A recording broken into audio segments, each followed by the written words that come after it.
balance of power. Growing up, I often marveled at a simple question: what makes us understand the power we wield over others?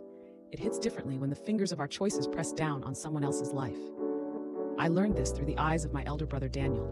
Daniel was the kind of person who could fill a room with laughter, yet his laughter often hid heaviness. Beneath the boisterous exterior was a young man desperately looking for approval and validation from our father, a weighty shadow looming over both of us. One day, in a moment that would change everything, I convinced Daniel to let me take the lead in a project for school. "You're the genius, you do it," I declared, jokingly ruffling his hair. The project was a magnificent model of the solar system, but as the days rolled on, the project became a burden far heavier than my 15-year-old shoulders could bear. I left late nights, promising Daniel tomorrow will be better as I pushed him to the side. Finally, on presentation day, while standing in front of our peers, Daniel stood quietly beside me. His eyes glistened with disappointment that spoke louder than words. I sensed for the first time that my need to shine had eclipsed his brilliance. We stumbled through the presentation, our model wobbling like the balance of power between us. When he finally spoke, it was a whisper, but it carried the weight of the universe.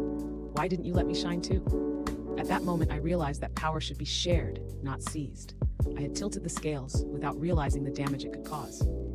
Years passed, but I never forgot the lesson. Daniel eventually found his path, one not bound to me, and I learned how essential it is to value the light of others. In the delicate balance we navigate, true power lies in acknowledgement and encouragement, lifting up those around us.